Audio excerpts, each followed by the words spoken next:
Vamos a entrar a la palabra del Señor, hermanos. Hoy tenemos el privilegio de tener aquí al evangelista, pastor, hermano José Silva. Nos cayó de repente aquí, así que le vamos a dar el lugar porque aquí el que viene lo ponemos a trabajar.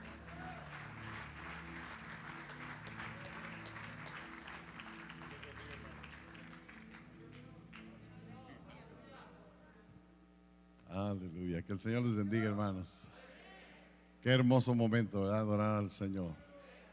Quiero invitarles para aprovechar que están de pie, que abran por favor sus Biblias en el libro de Deuteronomio, capítulo 7. Gracias a nuestros hermanos del grupo de alabanza. Dios los bendiga, hermanos. Gracias por ayudarnos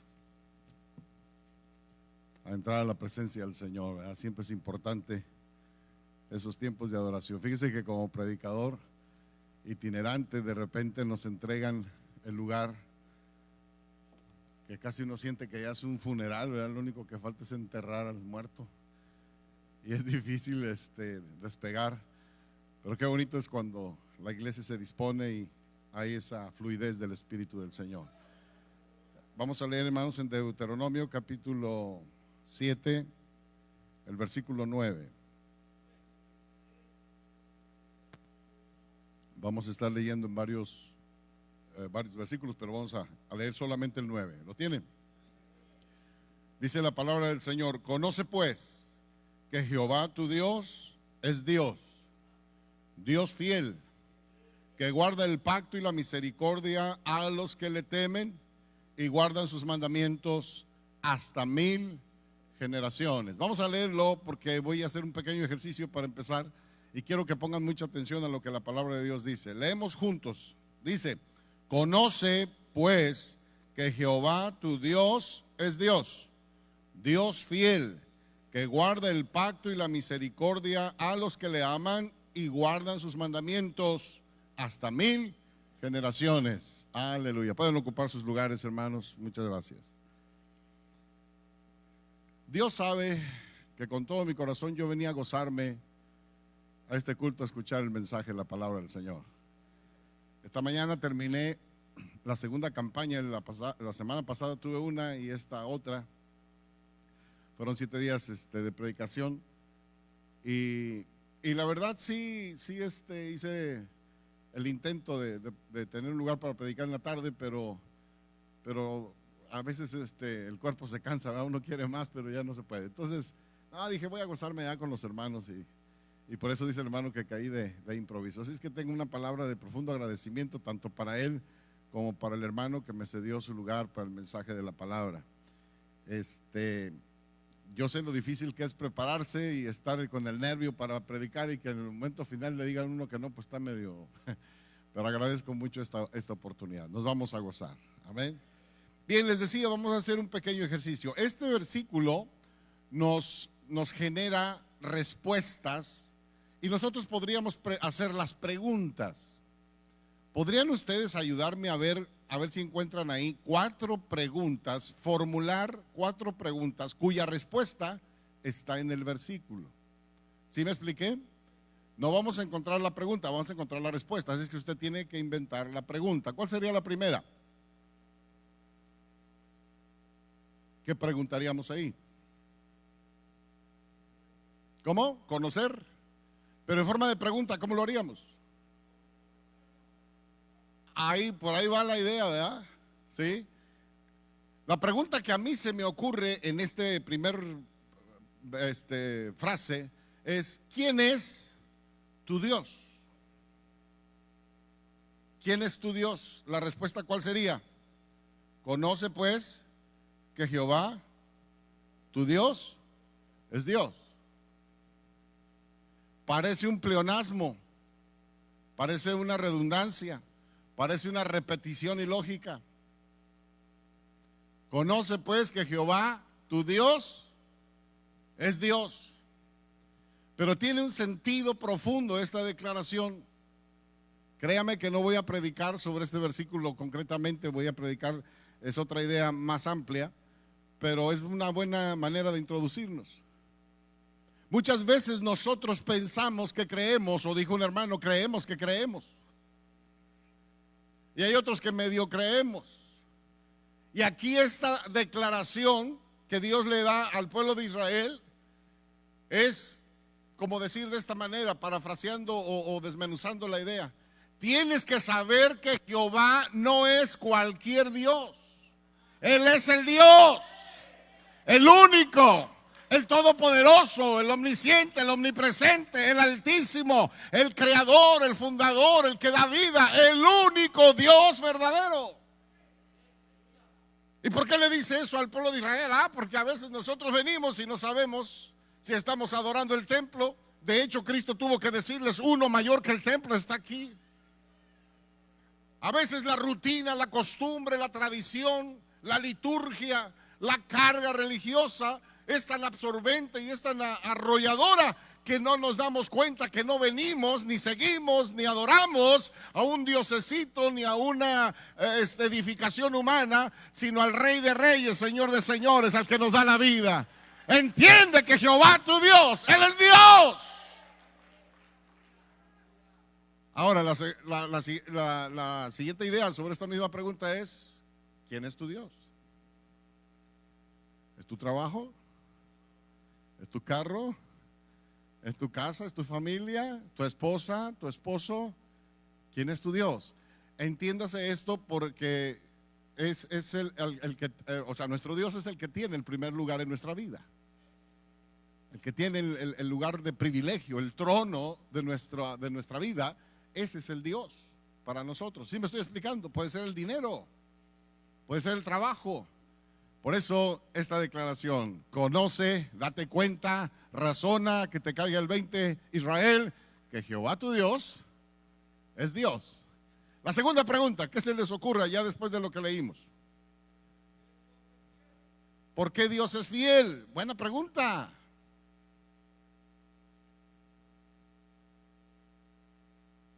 Pero ahí está la respuesta, ¿verdad? Dios es fiel. Más bien la pregunta sería: ¿cómo es tu Dios? ¿Cuál es la respuesta? Fiel. ¿Cómo es tu Dios? Si usted se atreve a creer en el hombre, le va a fallar. Si usted cree en las organizaciones políticas, le van a fallar. Si usted cree por ejemplo, en el sistema escolar, en el sistema de salud, en el sistema financiero, en lo que usted crea en esta tierra, le va a fallar. Tarde que temprano le van a decir: no puedo, ya estuvo, quebramos, o no sé, ya no hay futuro. Pero Dios es fiel. El cielo y la tierra pasará, dijo él, pero mi palabra no va a pasar. Y esta es parte del tema en esta tarde, la fidelidad de Dios. Desarrollé una serie de 5 sermones sobre la fidelidad de Dios. Es incomparable, y en esta hora vamos a analizar que esa fidelidad de Dios es incomparable porque Él nos escogió. Y lo voy a ejemplificar con el pueblo de Israel, pero lo vamos a aplicar a la iglesia. Tercera pregunta. Todavía estamos en la introducción. Tercera pregunta, ¿qué se le imagina a usted después de que dice ahí Dios es fiel, o Dios fiel? ¿Cómo surge la pregunta de esto de que guarda el pacto y la misericordia con los que le aman y guardan sus mandamientos? A ver, otra vez, no alcancé a oír.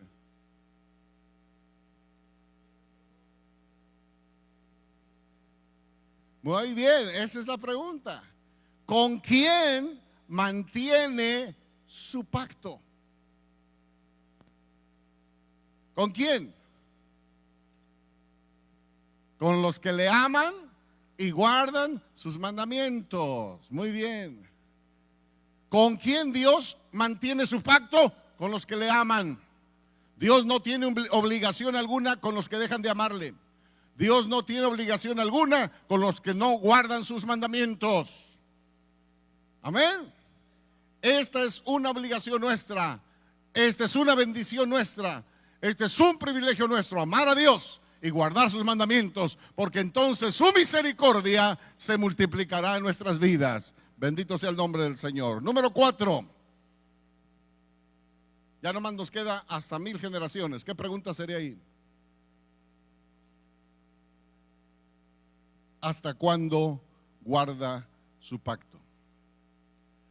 Vamos a llegar al punto en el sermón donde vamos a hablar de lo que significa 1000 generaciones, pero es algo parecido al significado del número 7 en la Biblia, que habla de plenitud o de perfección, pero nos da la idea de que, por ejemplo, cuando se habla de qué podría ser, del perdón de Dios o de la misericordia de Dios, equivalente, ¿verdad? A lo que Pedro le pregunta: Señor, hasta 7 veces tengo que perdonar, y no dice hasta 7, sino 70 veces 7. Entonces lo que está diciendo realmente ahí es que siempre tienes que perdonar. Es el equivalente. De tal manera que 1000 generaciones es algo parecido. Entramos pues en materia. El pueblo de Israel fue escogido por Dios desde que escogió a Abraham. En él habría simiente y semilla para ser un pueblo para Dios. Dios quería un pueblo diferente, un pueblo que no fuera semejante a ninguno en la tierra. El versículo 6 de este mismo capítulo nos dice: porque tú eres pueblo santo para Jehová tu Dios. Jehová tu Dios te ha escogido para hacerle un pueblo especial, más que todos los pueblos que están en la tierra. Dios escogió a Israel, entre muchas otras cosas, para glorificarse, para manifestar su gloria, su misericordia. El pueblo de Israel, amado hermano, fue escogido por Dios, y Dios lo diseñó para cambiar la ideología, la idiosincrasia de la tierra. Dios escogió al pueblo de Israel para cambiar el sistema de culto, para cambiar la creencia y los pensamientos de la gente, para que la gente existente en aquel tiempo volteara su rostro a Dios. Hoy podríamos hablar mucho del pueblo de Israel y saldríamos muy poco edificados, pero vamos a trasladar el ejemplo o el tipo del pueblo de Dios, de Israel, a la iglesia. La iglesia tiene un propósito en esta tierra. Dios nos ha escogido a nosotros para cambiar la ideología del mundo, para transformar al mundo y decirles que no es la religión la que nos va a llevar a Dios, o la que nos va a salvar, o la que nos va a bendecir, sino que Cristo Jesús vino hace más de 2000 años a morir en la cruz del Calvario para que nuestras vidas sean transformadas. No está la respuesta en el gobierno, en el país o en el dinero, sino en Dios, y esa es obligación de la iglesia. La iglesia fue escogida por Dios como hombres imperfectos, llenos de fallas, de temores, de dudas, quizás con corta visión, pero nos ha provisto de fe, nos ha provisto de su gracia, nos ha provisto de esta bendita palabra y de la unción de su Espíritu Santo, para que demos paso a paso en la vida de una manera diferente a la del mundo. Hay un parecido sorprendente, parece que se repite la historia con la iglesia, lo que sucedió con Israel. Dios le prohibió a Israel que se mezclara con la gente cananea. Dios le prohibió a Israel que celebrara los cultos y los rituales que tenía la gente pagana. Dios le dijo a Israel: tú eres santo, eres apartado, eres separado de ellos, y tú vas a transmitir el amor por mí. Tú le vas a enseñar a esta tierra cómo se adora, cómo se bendice y cómo se glorifica al Dios de la gloria, Jehová de los ejércitos. Pero ¿qué fue lo que pasó? La palabra escogido significa ser elegido para una tarea o una vocación especial.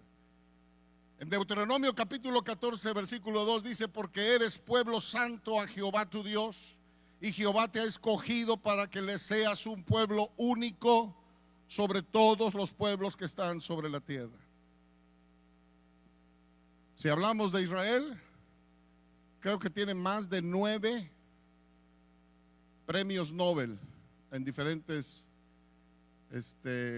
ramas de la ciencia, de la tecnología, etcétera. Tiene uno de los mejores sistemas de salud. La mayoría de los hombres millonarios en el mundo son judíos.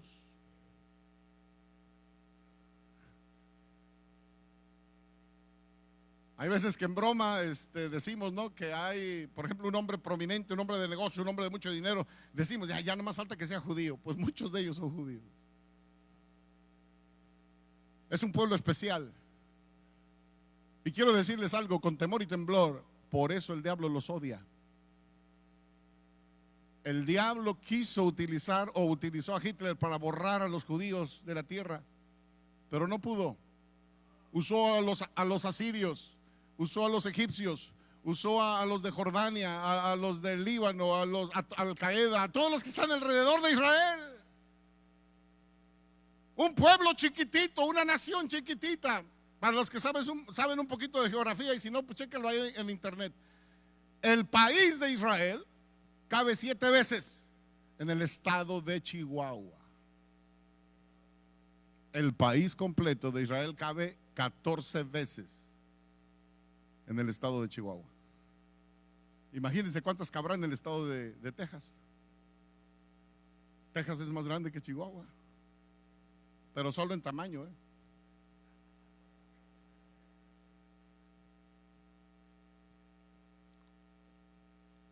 Bueno, vamos a ver esto un poquito más adelante porque ya me estoy metiendo en otra explicación. Pero el propósito de Dios para el pueblo de Israel fue ese. Dios los escogió para que brillaran en medio de las tinieblas, para que le enseñaran a la gente a quién adorar y a quién servir. Fíjese lo que dice Malaquías 3:17 para que entendamos un poquito más. Esto se repite en varios pasajes de la Biblia. Pero vamos a leer el de Malaquías 3:17. Y serán para mí especial tesoro, ha dicho Jehová de los ejércitos, en el día que yo actúe, y los perdonaré como el hombre que perdona a su hijo. O sea, en el día del juicio, si se arrepienten, yo los voy a perdonar. Sí, como el hombre que perdona a su hijo que le sirve. Entonces os volveréis y discerniréis la diferencia entre el justo y el malo, entre el que sirve a Dios y el que no le sirve. Hay un proceso de redención para Israel que vendrá al final de los tiempos. Es bien duro para el creyente estar en medio de los judíos allá en su tierra y ver cómo desprecian a Jesús. Quiero decirles, literalmente están igual que en el tiempo de Cristo. Si volviera a aparecer Cristo, vamos a decirlo en la misma forma que la primera vez que vino, lo volverían a crucificar. Ellos todavía aseguran de una manera literal que Dios no tiene hijos, Dios es único. No aceptan a Jesús como el Hijo de Dios, menos como Salvador o el Mesías. Ellos todavía lo están esperando. Y claro que va a llegar porque el Señor ama a ese pueblo. Si usted tiene la oportunidad de visitar el Museo del Holocausto y caminar por todos sus pasillos y ver las fotografías, los restos de cosas, la escenificación que hicieron de uno de los centros de concentración, de escuchar lo que dicen los que guían y los videos que están ahí, usted no va a poder dejar de llorar por la maldad del hombre contra el pueblo de Israel. Pero es un pueblo que se ha levantado porque la mano de Dios está sobre ellos.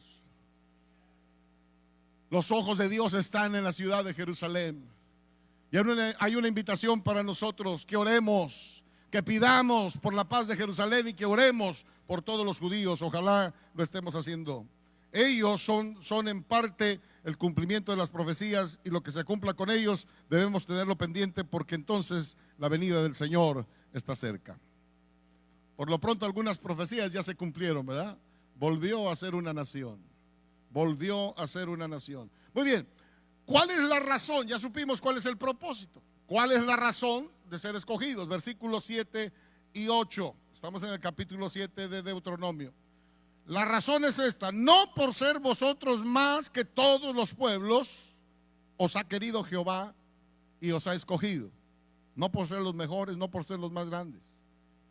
Pues vosotros erais el más insignificante de todos los pueblos. No escogió Dios a Israel por rico. Salió siendo un esclavo de Egipto. Se enriquecieron en la última semana, ¿no es cierto? Les dieron todo lo que tenían los egipcios. Tengan el oro, la plata, pero ya váyanse. Dios no tiene problema para enriquecernos. Dios no tiene problema para enriquecernos. No hay ni por qué predicar la prosperidad, esa viene sola. Hay que predicar la santidad, hay que predicar la obediencia, hay que predicar el servicio, hay que predicar la adoración, hay que predicar la consagración. Lo demás viene solito. Perdemos tiempo en el púlpito hablando de todas esas cosas, cuando la Biblia dice: mas buscad primeramente el reino de Dios y su justicia, y todas las demás cosas serán añadidas. De tal manera que si Dios quiere hacerlo rico, no tiene problema, lo va a hacer. Así es que el versículo 8, fíjese bien lo que dice: sino por cuanto Jehová os amó y quiso guardar el juramento que juró a vuestros padres, que os ha sacado, dice, por eso os ha sacado Jehová con mano poderosa y os ha rescatado de la servidumbre, de la mano de Faraón, rey de Egipto. Dos razones profundas. Número uno, Dios amó a Israel. A fin de cuentas, el amor divino es un misterio, debido a que no fue motivado por ninguna bondad o cualidad trascendente del pueblo de Israel. Mira, hay un fenómeno del amor, es un misterio. Usted me va a apoyar en esto. En la mayoría de las familias siempre hay un hijo o una hija que se porta más mal que el resto. Y si en la familia desgraciadamente hay un joven que se da a las drogas, la madre y a veces el padre también, pero normalmente la madre es por quien más se preocupa, es por quien más pregunta, es por quien más ora, es por quien más pide que lo apoyen en oración. ¿Por qué? Pues porque es el que más necesita. A veces no. Por eso también en la parábola del hijo pródigo, el padre no estaba preocupado porque se estaba malgastando el dinero, sino porque el hijo estaba perdido, estaba muerto, ¿verdad? Podríamos figurarlo. Al salir de la casa no sabemos si vuelven, ni menos si se van a los vicios. Hay hijos drogadictos que le roban a la madre parte de dinero, o venden la televisión, o sí o no. Pero la madre no va a resistir, no los va a rechazar. Ella va a seguir amando a su hijo, sea como sea. ¿Puede comprender por qué Dios nos ama? Yo no. ¿Qué vio en mí? ¿Qué vio en usted? Pablo lo describe: de lo sucio, de lo vil, de lo menospreciado, de lo que no era. Dios lo usó para avergonzar a lo que es, a los sabios, ¿verdad? Hay gente, amado hermano, que nunca pensó estar hasta donde está, ni llegar hasta donde ha llegado. Es por la pura misericordia. Y viene a mi mente otro pasaje: no es del que quiere, ni del que corre, sino de Dios que tiene misericordia. No peleemos por otra cosa, agrademos a Dios. Hay alguna verdad contundente: ya Dios nos escogió para ser salvos, ya Dios fue con nosotros, así como buscó a la mujer samaritana, nos buscó a nosotros, fue hasta donde estábamos, nos llenó de su amor. Muchos fuimos salvados a pesar de que no queríamos ser salvados. Él fue a buscarnos donde estaba. ¿Cuánta gente estuvo orando por nosotros? Que yo esté aquí predicando es el producto de una oración que en medio del dolor mi padre y mi madre hicieron. Antes que yo, mi mamá había abortado un bebé y tenía otra vez conato de aborto. Y dice que ahí en la casita pastoral pusieron sus manos, mi papá y mi mamá, sobre el vientre de mi madre. Y dijeron: Señor, si este niño o niña, porque en aquel entonces no había ultrasonido, no sabían qué era, si este niño o niña nace, que sea salvo y que te sirva, que sea un predicador de tu palabra. Cuando yo era un adolescente y me contaban esto, yo me enojaba porque decía: todavía no nacía y ya estaban manipulando mi vida. 1987, en la ciudad de San Luis Potosí, un culto de fin de año. Mi padre estaba predicando, yo ya me sabía de memoria los sermones de mi padre. Estaba yo en la última silla. Después de predicar, él hizo la invitación para los que quisieran aceptar a Jesús. Y dice: levanten su mano, dijo mi papá, para orar por ustedes.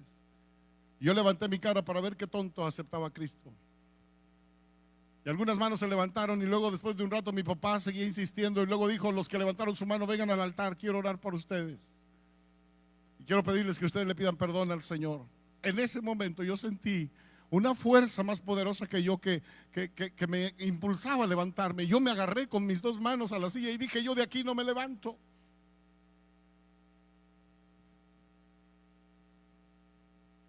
Pero después me vi caminando en el pasillo, llegando al altar. Cuando llegué al altar no pude decir nada, me hinqué y empecé a llorar y a llorar. Yo solo en el camino venía pensando, yo no necesito a Jesús, yo no quiero ser salvo. Tenía 17 años y medio cuando prediqué en la primera campaña en el estado de Guerrero, allá en la República Mexicana.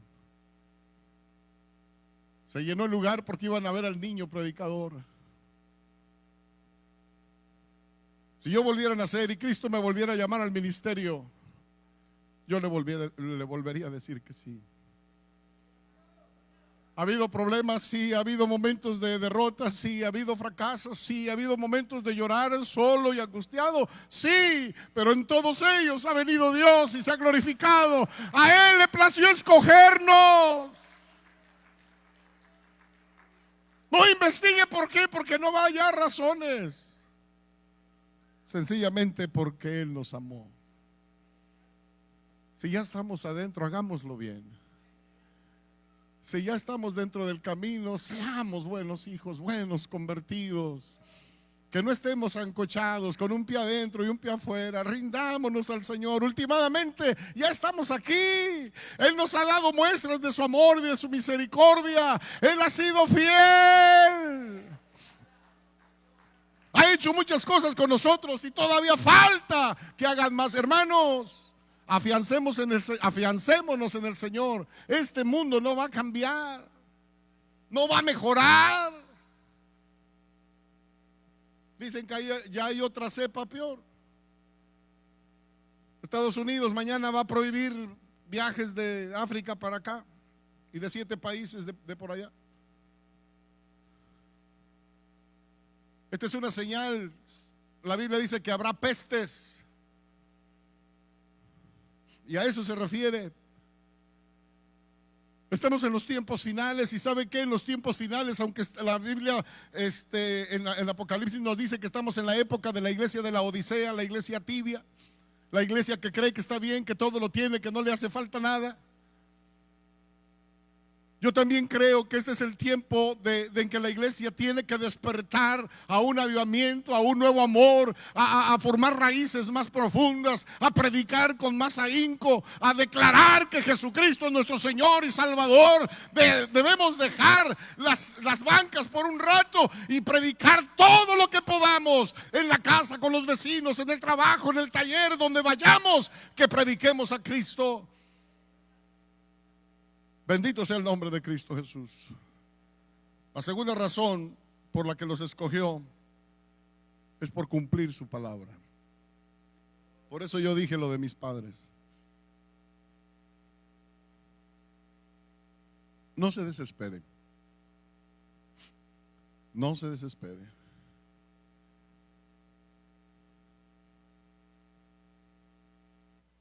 Hay un chiste que cuentan por ahí, bueno, acá en el púlpito son ilustraciones,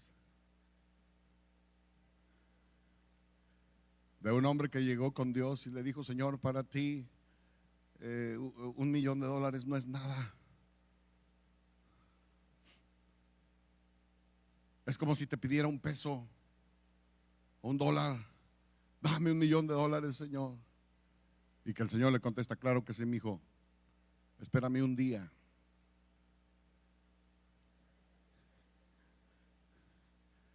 Un día son como 1,000 años, o 1,000 años como un día. No se desespere. Lo que tanto anhela va a llegar, lo que Dios le prometió va a llegar. No a todos nos da el mismo tiempo de respuesta. Nosotros quisiéramos como aquel que pidió paciencia, ya se la saben, ¿verdad? Un hombre de negocios que estaba atareado y era buen cristiano y de repente dijo: Señor, dame paciencia, por favor, pero ya.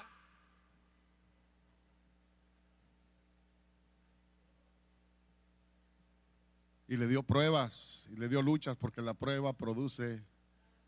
Tenga cuidado con lo que pide. La lógica nuestra no es la lógica de Dios. El tiempo nuestro no es el tiempo de Dios. la sabiduría nuestra no es la sabiduría de Dios. Confiemos en Dios. Él sabe más que nosotros, Él sabe mejor que nosotros lo que nos conviene. Seamos fieles, amén. Hebreos capítulo 6, hay otras citas pero la vamos a obviar. Hebreos capítulo 6 versículo 13. Porque cuando Dios hizo la promesa a Abraham, no pudiendo jurar por otro mayor, juró por sí mismo, diciendo: de cierto os bendeciré con abundancia y te multiplicaré grandemente. Y habiendo esperado con paciencia, alcanzó la promesa. Porque los hombres ciertamente juran por uno mayor que ellos, y para ellos el fin de toda controversia es el juramento para confirmación. Por lo cual, queriendo Dios mostrar más abundantemente a los herederos de la promesa la inmutabilidad de su palabra, de su consejo, interpuso juramento por sí mismo, para que por dos cosas inmutables, en las cuales es imposible que Dios mienta, tengamos un fortísimo consuelo los que hemos acudido para asirnos, para tomarnos de la esperanza puesta delante de nosotros. Esa es una promesa. La otra es que Dios los iba a liberar, Dios los iba a sacar de la tierra de servidumbre. Usted ha sido llamado por Dios para ser libre. Usted ha sido llamado por Dios para estar en comunión con su Señor. Él quiere platicar con nosotros. Hay veces que no hay una continuidad y profundidad de la vida cristiana porque no le damos oído al Señor. A veces el 90% o más de nuestras oraciones es pedir, pedir, pedir y pedir. Tenemos que hincarnos a meditar, tenemos que hincarnos a que el Espíritu nos ministre, nos hable. Tenemos que sentarnos quizás en el rincón preferido en la casa para estudiar la palabra, para leerla, porque ahí nos va a hablar el Señor. Hoy más que nunca la iglesia necesita las bases de la Escritura, de la palabra. Internet, televisión, programas X y iglesias proclaman a veces palabra falsificada. Tiene que aprender a comprobar que lo que dicen es verdad y está aquí. Esta es la palabra que nos va a producir fe. Esta es la palabra que nos va a guiar en el camino. No despreciemos, porque por años lo hemos hecho.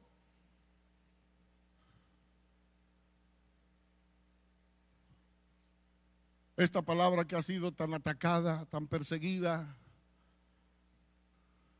en los tiempos de la Unión Soviética, en el auge del comunismo, un hombre se levantó y desafió a todo el gobierno y metió Biblias cuando era contrabando y era algo penado. ¿Se acuerdan del contrabandista de Dios, el hermano Andrés? Llenó su Volkswagen de Biblias en la cajuela de adelante, en el asiento del copiloto, en el asiento de atrás, y todavía se atrevió a ponerle una canastilla en el techo. Y llegó a la frontera y dijo: Dios, ciégale los ojos a los que no vean ni una Biblia. Y dice que hasta se asomaron adentro del carro, abrieron la cajuela y no vieron nada, y aquel entró con las Biblias a ese país donde era un delito meter palabra de Dios. Parece ser que nosotros actuamos a la inversa. Hay libertad y no la aprovechamos. Amados, en nuestros países hay lugares donde nuestros siervos, nuestros pastores amanecen muertos o desplazados de sus lugares. Los cristianos les roban sus tierras, les roban sus ganados, les queman sus casas por una sola causa: porque son cristianos. No pueden evangelizar. Hay países que por ley, es más, ¿qué pasó ahora que se salió Estados Unidos de Afganistán? Si le encuentran música cristiana en el celular o mensajes o algo, lo pueden matar. Solo por eso, entre muchas otras cosas. Y aquí hay libertad y no, parece ser que no la aprovechamos. Amados hermanos, Dios escogió al pueblo de Israel. Es más, hay un versículo que revela que en realidad era un problema el pueblo de Israel para los propósitos de Dios por su tamaño tan pequeño. Los versículos 1 al 5 al 6 del capítulo 7, pero también en el capítulo 6, sería bueno que lo leyeran en casa, el capítulo 6. También nos habla de esta bendición, inclusive ahí les dice uno de los, el Shema, de los judíos, una porción bíblica: Jehová tu Dios, dice el versículo 3, versículo 4 del capítulo 6, oye pues Israel, y cuida de ponerlos por obra para que te vaya bien en la tierra que fluye leche y miel, y os multipliquéis como te ha dicho Jehová, el Dios de tus padres. Y luego dice el 4, este es el Shema: oye Israel, Jehová nuestro Dios, aleluya, Jehová uno es, y amarás a Jehová tu Dios de todo tu corazón y de toda tu alma y con todas tus fuerzas. Y estas palabras que yo te mando hoy estarán sobre tu corazón, y las repetirás a tus hijos y a los hijos de tus hijos, etcétera, etcétera. ¿Cuál es el resultado de ser escogido? Versículo 9, el versículo que leímos al principio. Conoce pues que Jehová tu Dios es Dios. Uno de los grandes privilegios como resultado de que Dios nos haya escogido es que Dios nos ha demostrado su grandeza y le hemos podido conocer. El pueblo de Israel en el desierto empezó a llorar porque se acordaba de las ollas de caldo, y Dios les mandó maná. Y se hartaron del maná porque dice la Biblia que renegaron y les mandó carne, codornices, vientos trajeron esas aves y les salía la carne hasta por las narices, dice la Biblia. Yo creo que el que escribió esto, Moisés, estaba harto, ¿verdad?, de la rebeldía del pueblo de Israel, una y otra y otra y otra vez. Tenemos sed, nos queremos devolver. Y de la piedra salió agua, y de la agua amarga Dios la convirtió en agua potable. Hemos conocido a nuestro Dios. De veras que le falta inteligencia al que se quiera devolver, al que no quiera seguir conociendo más de Dios. Hermanos amados, estamos en un mundo terrible y nosotros como cristianos estamos en un lugar de privilegio. No tiene usted nada que envidiarle al millonario inconverso, o no tiene nada que envidiarle a la belleza femenina que no tiene a Cristo, ni a los hombres famosos que no tienen a Cristo. No tenemos nada que envidiarle a este mundo. Somos privilegiados por conocer a Dios, por recibir de su gracia, de su presencia, de su unción. Hay veces que nadie nos agradece lo que hacemos, pero Él nunca se olvida de lo que hacemos por su obra. Hay veces que estamos solos y nadie nos da una palabra de aliento, de ayuda. Nos sentimos derrotados, fracasados, y nadie se anima ni vanos, pero viene Dios y toca nuestras vidas y confirma su palabra en nosotros. Estamos aquí porque Él nos ama. Estamos aquí porque Él allana nuestro camino, porque su Biblia, su palabra es lámpara a nuestros pies y nos da fe para seguir adelante. Otro de los resultados y de los beneficios, amados hermanos, es que hemos probado la soberanía de Dios. Él bendice al que Él quiere bendecir.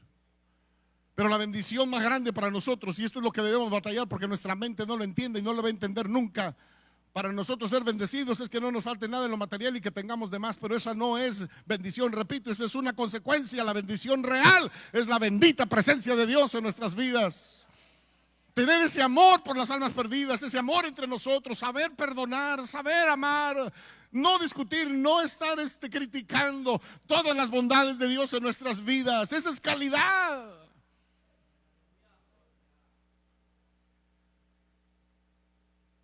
Los hermanos de la iglesia de Corinto eran muy buena gente, eran muy trabajadores,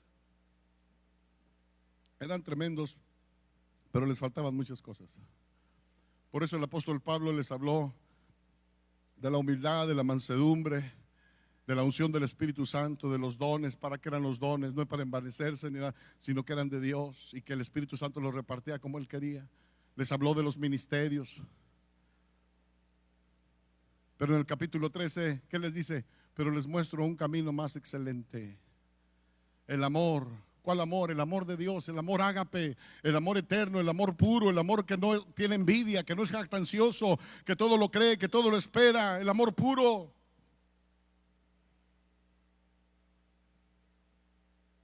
Cómo nos falta aprender de nuestro Dios.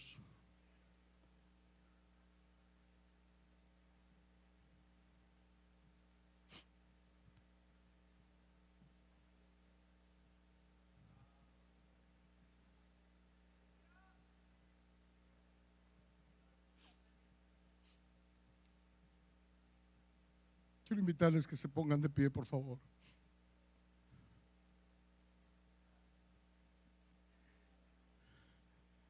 Nuestras vidas no merecen el amor que Dios nos da. ¿Cuántas veces le hemos fallado y Él permanece fiel? ¿Cuántas veces hemos podido servirle y adorarle y no lo hacemos? Pero cuando tenemos necesidad, clamamos y Él todavía está ahí. Yo creo que Dios quiere darle a usted esta tarde un desafío. Conóceme, conóceme. Pruébame.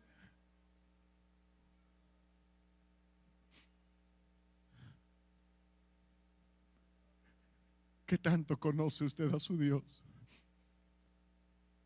Las primeras preguntas: ¿quién es su Dios? ¿Qué hacemos por nuestro Dios? Yo creo que Dios está muy triste por la situación del mundo y está esperando que reaccionemos. Cristo no derramó su sangre de balde en la cruz. Usted no se imagina cuánta gente del mundo está triste, desesperada, angustiada, no tienen quien nos ayude. Hay millonarios que se suicidan. Hay gente que lo tiene todo pero no sabe qué hacer. Usted tiene a Dios, tiene su gracia, tiene su espíritu, tiene su presencia.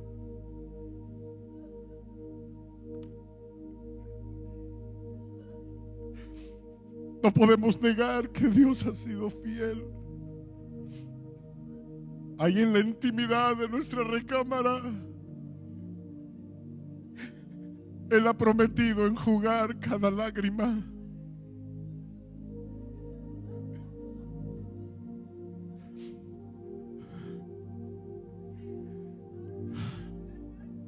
¿Cuántas veces nos ha sanado? ¿O cuántas veces nos ha consolado por alguna tragedia en nuestras vidas?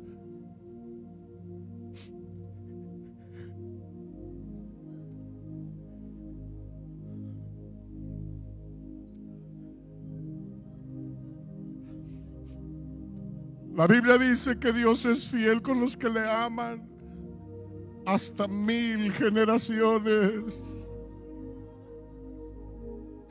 No ha sido de balde su sacrificio. Siga adelante, siga adelante. Ame a Dios con todas sus fuerzas, más que cualquier cosa en esta tierra.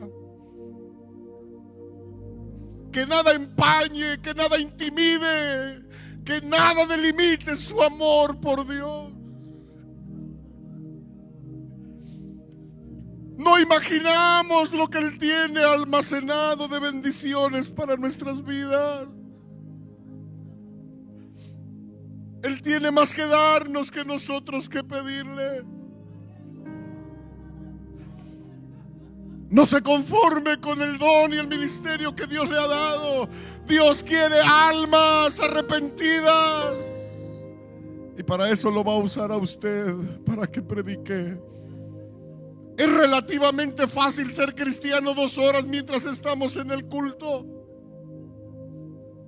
Pero Dios quiere que brillemos y que le digamos a este mundo quién es Dios. ¿Quién es Dios? La gente no va a conocer a Dios a través de las cosas de esta tierra. Las va a conocer a través de la iglesia. La iglesia fue dejada y fue escogida para cambiar el sistema de adoración de esta tierra, para cambiar la objetividad de los que están aquí, para que el mundo levante sus ojos al que va a venir en las nubes por su iglesia y que después vendrá en un caballo blanco para enjuiciar a las naciones. Te adoramos, oh Jesús, te adoramos.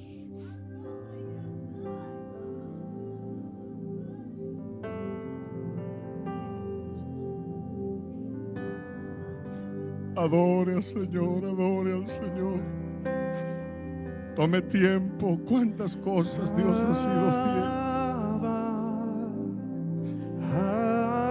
Cuánto hemos recibido de nuestro Dios. Tú eres el Cuánto nos falta por hacer, cuánto nos falta por servir. Amado hermano, salga hoy con la convicción de que Dios lo va a usar. Dios lo ha escogido. El diablo le dice que usted no sirve, que usted no puede, que usted no lo hace. No le haga caso al diablo, no le haga caso a lo que la gente dice. Si Dios lo ha salvado, es que lo ha escogido para algo. Ámelo, sírvale, créale a Dios. Que cuando Él venga por nosotros no nos encuentre con las manos vacías. Sirva a Dios con lo que tenga a su alcance. Sirva a Dios a su manera, con sus talentos, con sus limitaciones. Dios se va a glorificar. Le invito a que ame a Dios con todo su corazón, a que no le falle, a que no camine a distancia, a que no le niegue. Amado Jesús, ayúdanos a amar tus mandamientos, obedecerte, a serte fiel, Señor. Adórele, disfrute la presencia de su amado. Haga como la mujer pecadora y derrame sus lágrimas a los pies de Jesús. Si usted está agradecido por el perdón de sus pecados, que si muere hoy no pasará la eternidad en el infierno, entonces sírvale, bendiga su nombre, exáltele. Aleluya, aleluya.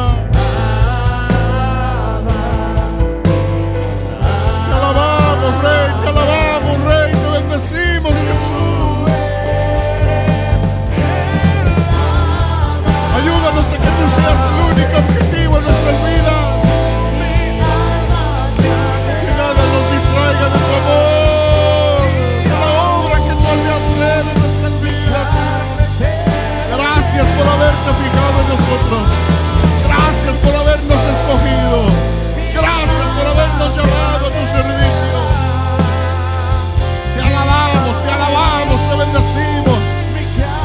Te damos toda la gloria y la honra, Jesús.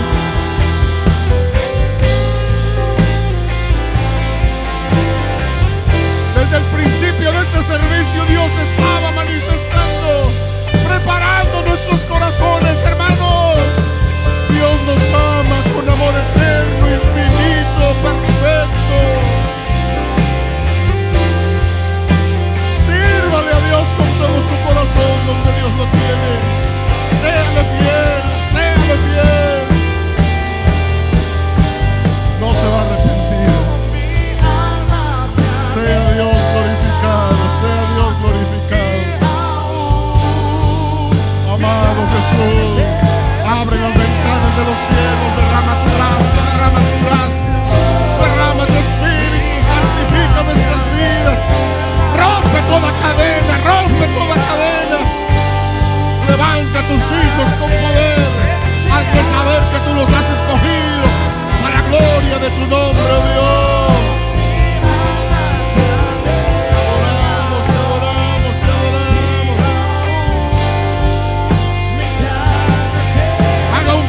Con Dios esta noche, haga un pacto con Dios, renueve sus votos con el Señor. Jóvenes, rindan su vida a Jesús.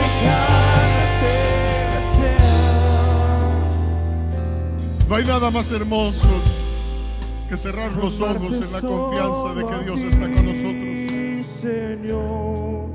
No hay nada más hermoso que abrir los ojos a la mañana y saber que Dios cuidó de nosotros toda la noche y nos prepara victorias nuevas para cada día.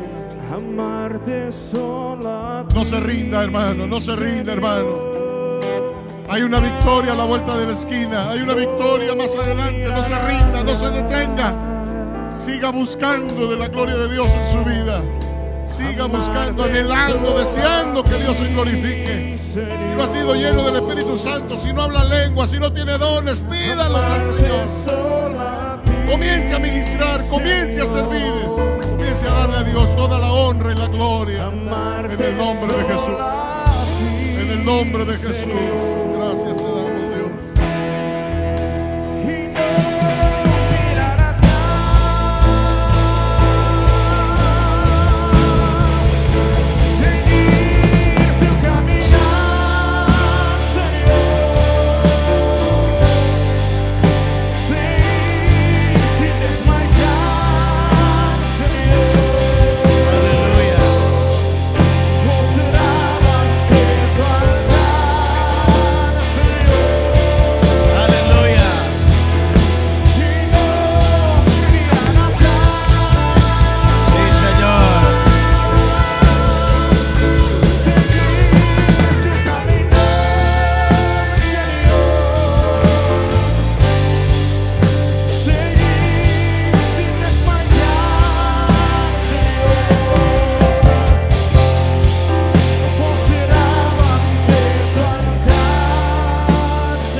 Señor, le bendecimos, Dios.